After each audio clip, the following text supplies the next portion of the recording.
महाराज की, हरे कोट अपराध बोलो स्वामी जी महाराज की, भैया जी महाराज की। यह शब्द रखा जाएगा सतगुरु के प्रति जो हम आए हैं यहाँ सत्संग सुनने के लिए।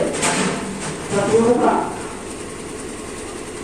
सतगुरु पंजाला बाना मोला खाए दियो रे, सतगुरु पंजाला सभी भाई बोले मिलके, सतगुरु पंजाला बाना मोला खाए दियो रे, सतगुरु पंजाला खाए दियो रे, खाए दियो रे, सतगुरु पंजाला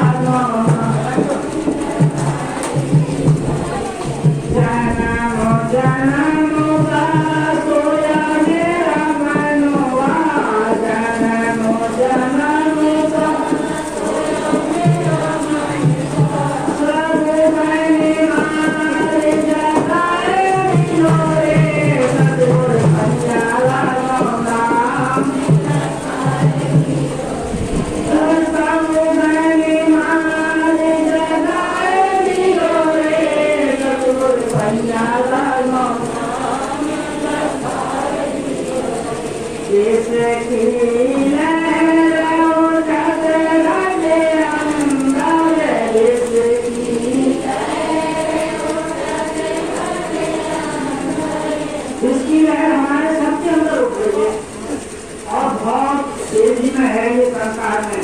कोई सत्संग में आना नहीं चाहता, इतने लोग आए, बड़ी कोशिश से मेहनत करके गुरु महाराज ने हमारे अंदर इसकी लहर उठ रही है कि अगर सो लेते इतनी रुपये में पहुंच जाए, है नहीं, तो बड़ी मुश्किल से आए। बहुत बड़ी दया महाराज रखने की आपको जो सभी के यहाँ पर सत्संग में परमात्मा की चर्चा सुन रहे हैं।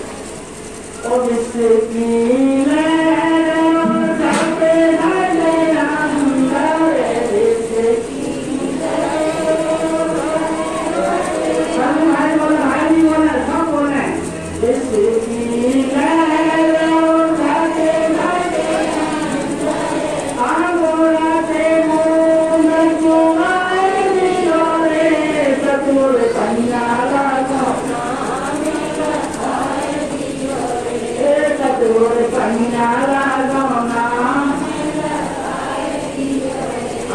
अमृत की बूंद कहाँ से आएगी?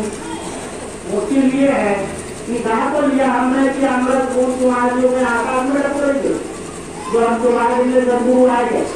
तो कह रहे हैं कि भाई हमें जो है सत्संग में जाने से बहुत बड़ा फायदा होता है। हम डेली भजन चलाएंगे, पूरे कर्मों से बचे रहेंगे, अच्छे कामों में लगे रहेंगे और हमारा मन जो चंचल है वो रुक जाएगा, सतगुरु का सब कुछ सुनेगा, सतगुरु के ध्यान में रहेगा तो हमारा मन रुक जाएगा।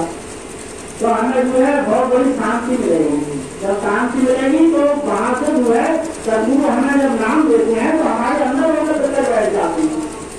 तो भीतर बैठ जाते हैं तो हमें तब तो और हमारे नाम सब जिसे कहते हैं, कलमा कहते हैं, बाबे आत्मा भी कहते हैं, वो हमें सतगुरु सुनवा देते हैं। जब हमें सतगुरु सुनवा देते हैं और प्रकाश को दिखा देते हैं, सबको सुनवा देते हैं, तो जब मन सुनने लग जाता है तो हमारे अंदर के विकार जो भी है वो सारे ही चले जाते हैं, सारे ही भागने लगते हैं दूर से। काम तो लोग है चार बहुत बड़े शत्रु बैठे हैं, हमारा सब मानने के लिए तैयार बैठे हैं। अब तैयार बैठे हैं तो हमें उनसे बचना है, तो सत्संग में जाना है, सत्संग का भजन करना है। अगर भजन नहीं करेंगे तो हमारा हाल जो है फिर जैसे और लोगों का होता है वैसे हाल होगा। भजन तो सबको करना ही पड़ेगा।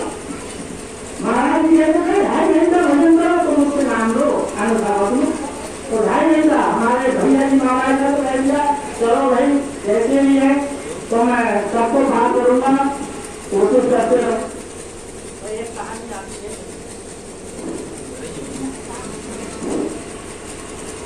तो एक वाक्य आता है, वाक्य के माध्यम से हम सबको समझने को मिलेगा कि सतगुरु किस प्रकार से बयान है करते हैं। एक कोई देश था, उस देश का राजा 5 साल के लिए बनाया जाता था। महाराज जी की कहानी है ही, सुनाया करते थे संगत के लिए उन्हीं के विचार को मैं आज आपके सामने रख रहा हूँ। तो वो मतलब 5 साल के लिए राजा बनाया जाता था। तो जब राजा बनता था 5 साल के बाद उसे मुझे जाना पड़ता था जंगलों में, और वहां पर जंगली जानवर थे, नदी पार, इस पार नदी थी, उस पार जंगली जानवर थे, इस पार शहर था। तो वो शहर में जब राजा जाता था, जब 5 साल पूरे होने के बाद उन्हें नदी पार करके चले जाओगे और तुम्हें जो है कहीं पर रहना पड़ेगा। तो वहां शेर और जानवर थे, फिर पूरा उसके लिए खा जाते थे। इस डर से कोई राजा नहीं चाहता था, क्योंकि जिंदगी सबको प्यारी है। जिंदगी के लिए कोई नहीं चाहता है मेरी मौत आ जाए, मुझे से हुआ और वो नहीं चाहेगा मेरी मौत आ जाए।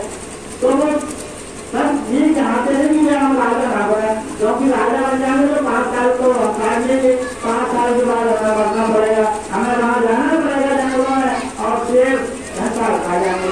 तो मंत्रियों ने सलाह मिलाई है 5 साल से राजा को पूरे होने वाले हैं, ये तो जंगलों में चला जाएगा, मर जाएगा, और दूसरा राजा किसे बनाएगी। तो उन्होंने विचार किया कि उन्होंने कभी दूसरा राजा बनाने के लिए आप सबसे पूछा गया भाई राजा बनोगे, तो कोई राजा बनने को तैयार नहीं। तो उन्होंने सलाह मिलाई, उन्होंने ऐसा है जो सुबह मिल जाए उसी को राजा बना दो। तो सुबह हुआ तो एक व्यक्ति था, वो बेचारा टहल रहा था, तो उन्होंने कहा इसी को राजा बना, तो उसी को राजा बना दिया। लेकिन वो था गुरु महाराज का शिष्य, उसे न मरने की चिंता थी और न जीने की कोई शौक थी, क्योंकि वो तो हर समय मस्त रहते हैं। गुरु महाराज जब आ जाए हर समय गुरु महाराज के ध्यान में है, गुरु महाराज जी को कृपा होगी वो हर समय होती रहेगी। तो जो है उन्होंने कहा ठीक है मुझे राजा बनाया जा रहा है, मैं जो करूंगा वो होगा। बोले हाँ जो करोगे आपको राजा। तो उन्होंने राजा के पद को बिठा दिया। और राजा सत्संगी थे तो उन्होंने लोगों को सत्संग में लगा दिया।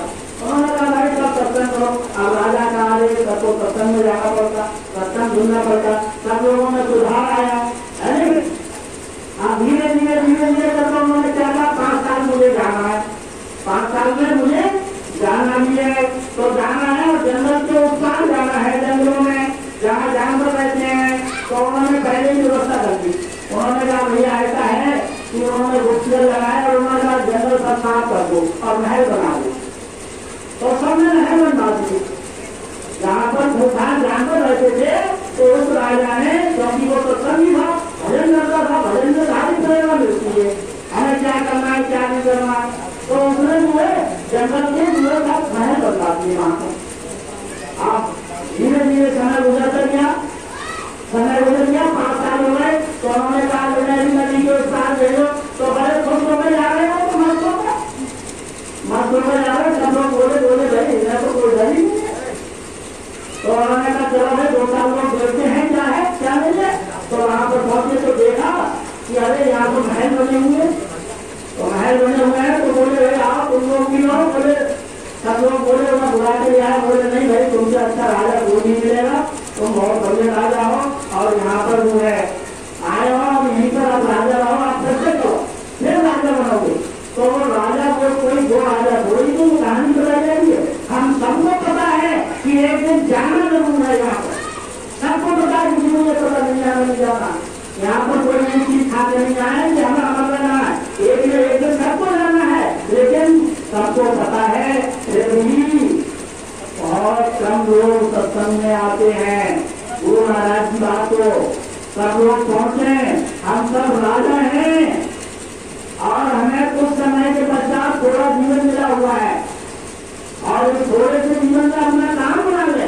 भैया जी महाराज कहते हैं कि भाई काम बना लो, मैं यहाँ पर कुछ पैसे लेने नहीं आया हूँ, यहाँ पर कुछ धंधे नहीं आया हूँ, सत्संग सुनाने नहीं आया। यहाँ तुम लोगों की चीज पुकार सुनने आया हूँ। तुम लोग अगर सत्संग में लगे रहोगे तो आराम से पार हो जाओगे।